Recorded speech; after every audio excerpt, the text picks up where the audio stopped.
Hi, Stu here, and I'm about to review the Taurus PT-24/7 Compact Pro.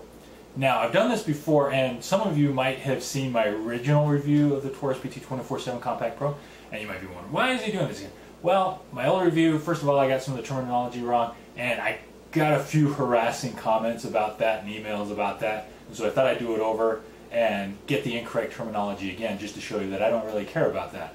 And the other thing is, you know, it was just long, and I thought that it just needed to be redone. And also I realized that people didn't really care about what I was talking about. You know, like what comes with the gun when you buy it, okay? Well, it comes with a case and the gun and the magazines and stuff. Nobody cares about that stuff.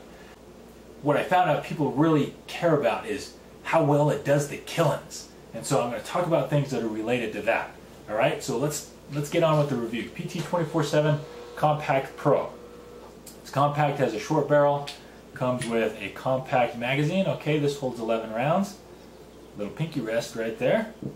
And it comes with a full-size 15-round magazine. So when you pop the 15-round magazine in, you have a full-size pistol grip. Okay? This thing's got safety features up the yang, so I don't have to open it up and show you that there's no round in the barrel there. And short magazine, okay? Fits my hand just right, the short one. And if you're carrying, if you bought the compact, you probably want it to be compact, so you're probably going to use the compact magazine, okay? It works great as a concealed carry weapon. It is kind of bulky, all right? But it's just compact enough, depending on how you want to carry it. If you wear tight jeans, maybe you're going to have trouble concealing this guy, all right? If you like to wear tight clothes, you're probably going to have a problem. Otherwise, conceals pretty easily otherwise. All right, now let's go ahead and talk about the safety features, because those safety features are going to get in the way of you doing your killings. Okay, so you're going to want to know what the safety features are and make sure you turn them all off before you do your killings. All right, has a thumb safety right there. All right, that prevents you from pulling the trigger. Excellent. Has a long trigger pull. All right, makes it a lot more difficult to accidentally have that trigger pull. So you can drop this and no problems there. All right, long trigger pull, that's something that you're going to have to get used to though. All right to there and then bang. All right.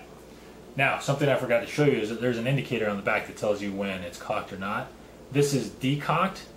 You can't really tell on the video, but that's depressed a little bit. When it's cocked, that becomes flush with the backside of the pistol here. All right, now let me cock this weapon again so I can show you the decocker. All right, safety's on, can't pull the trigger, push it up a little bit more, decocks the weapon. All right, and that is another thing about this weapon, is it is single double action. All right, so once the weapon's been decocked, it goes automatically into double action mode. Okay, awesome. Now I'll tell you why that's important. When I first purchased this, I bought 50 rounds of cheap ammo to break it in with. 3 of those rounds failed to fire on the initial trigger pull, and so what I did is I just pulled the trigger again once it went into double action mode, and those rounds fired the second time I pulled the trigger. All right, I don't buy that ammo anymore because it kind of sucked, and what I found out is that pretty much all other types of ammo that I've used on it have worked great. And I tend to stick with Federal because I've had really good luck with that in combination with my Taurus. And so most of the time I'll use Federal. I also use Winchester just because I can get them at the Walmart for really cheap. Now, it is a .40 caliber, does the killing a little bit better than the 9mm.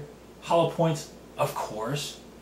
All right, last thing you want to do is have that round go all the way through the person and kill the poor innocent dog that's standing behind the bad guy. All right, you just don't want that. So make sure you get the hollow points. We'll go inside, expand, stop within the body of the person you're shooting. Good to go. All right, has a rail on the front. You can put a laser or flashlight on there. I like to put a little hand that's flipping the bird. You can put a bayonet on there, whatever you want. I kind of like the hand flipping the bird because then that's the last thing somebody sees. That's what the bad guy sees before you kill him. Does make it a little more difficult to conceal But whatever. And if you put a bayonet on there, be careful holstering that weapon, all right? You don't want to cut anything off that doesn't need cutting off.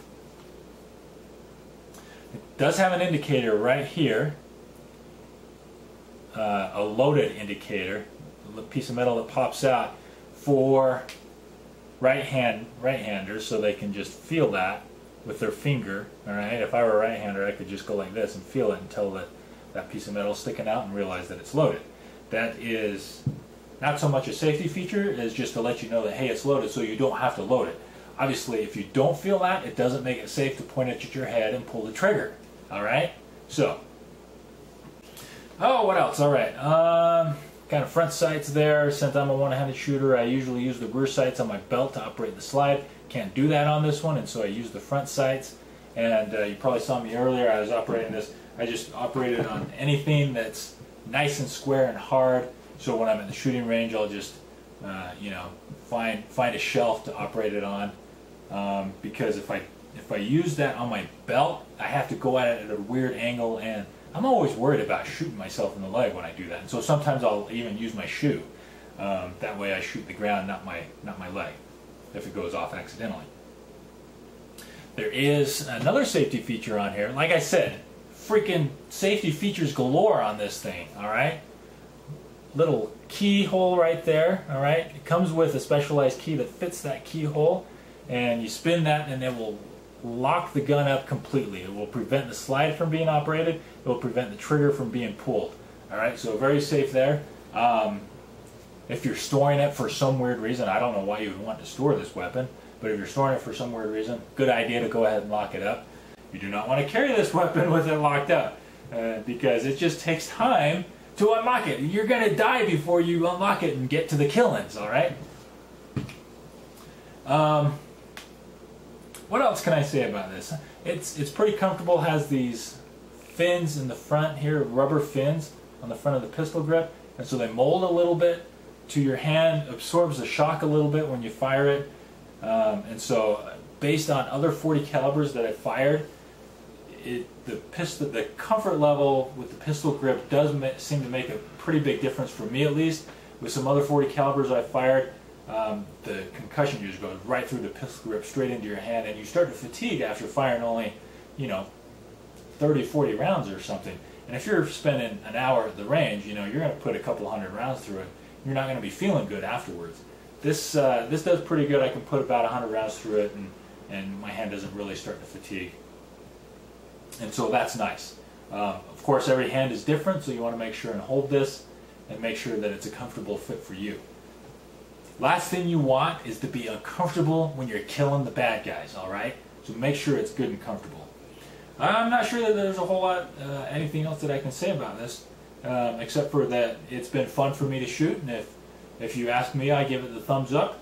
Mostly because, like, normally I would not have bought this weapon, but the fact was that I got it for 350 bucks, and that's pretty much the cheapest, reliable .40 caliber sidearm that I could find.